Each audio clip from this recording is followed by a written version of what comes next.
এবার পয়গম্বর ইব্রাহিম আসমানের দিকে আঙ্গুল উঠায়া ইশারা করলেন। আম্মা জান হাজরা ডাক দিয়ে বললেন, স্বামী গো, বুঝেছি আল্লাহর হুকুমে আপনি আমাদেরকে এখানে রেখে যাচ্ছেন। তবে স্বামী আমার, আপনি একটা কথা ভালো করে মনে রাখবেন যে আল্লাহ রব্বুল আলামিন ৮৬ বছর বয়সে আমার গর্ভে ইসমাইলকে দান করতে পারেন। ওই আল্লাহ এই মরুভূমির মধ্যে পানি নাই, এই মরুভূমির মধ্যে খাবার নাই, ওই আল্লাহ এই মরুভূমির মধ্যে আমার সন্তানের খাবার ব্যবস্থা করবেন। একটু জোরে বলা যাবে কিনা সুবহানাল্লাহ? আল্লাহ তাআলা বললেন, ইব্রাহিম, এই কাবার পাশে তোমার স্ত্রী সন্তানকে রেখে চলে যাও। ইব্রাহিম আলাইহিস সালাতু ওয়াস সালাম সন্তান, কলিজার টুকরা সন্তান ছোট্ট ইসমাইল আর তার মা হাজেরাকে ওখানে রেখে চলে আসতেছে।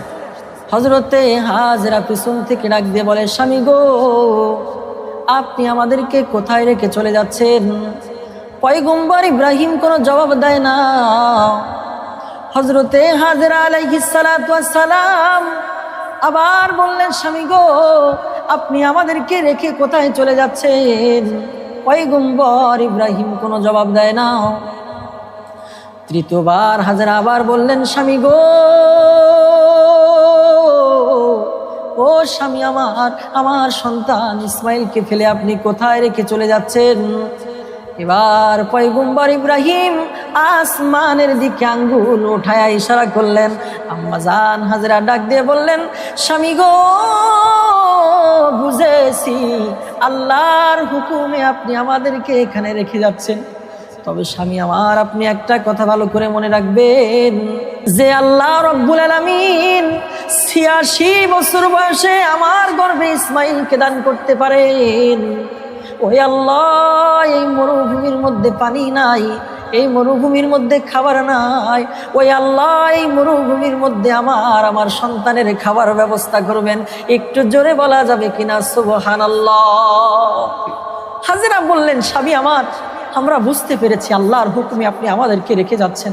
তবে স্বামী আমার, আপনি শুনে রাখেন, আপনি মনে রাখবেন, আপনি টেনশন করবেন না যে আল্লাহ আমার গর্ভে ইসমাইলকে দান করেছে, ওই আল্লাহ আমাদেরকে এই মরুভূমিতে না খাওয়ায় রাখবেন না। সুবহানাল্লাহ! কি ইয়াকিন, কি বিশ্বাস আল্লাহর প্রতি! সুবহানাল্লাহ!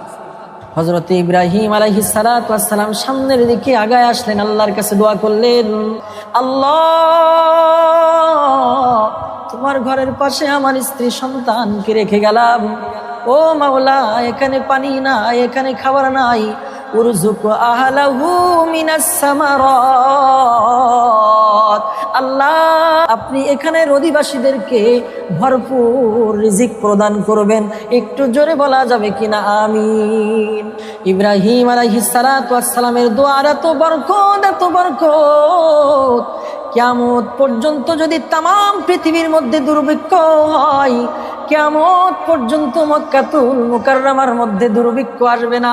একটু জোরে বলা যাবে কিনা সুবহানাল্লাহ? কিয়ামত পর্যন্ত যদি পৃথিবীর প্রান্তে প্রান্তে দিক দিগন্তে দুর্ভিক্ষ দেখা দেয়, তারপরেও কিয়ামত পর্যন্ত মক্কাতুল মুকাররমায় কখনো দুর্ভিক্ষ আসবে? আব্বাজান ইব্রাহিমের দোয়ার বরকত আজও পর্যন্ত সৌদির জনগণ ভোগ করতেছে। আল্লাহু আকবার! তো হযরত ইব্রাহিম আলাইহিস সালাতু ওয়াস সালাম কলিজার টুকরা সন্তান ইসমাইল আর তার মা হাজেরাকে মক্কাতুল মুকাররমা কাবার পাশে রেখে চলে আসলেন।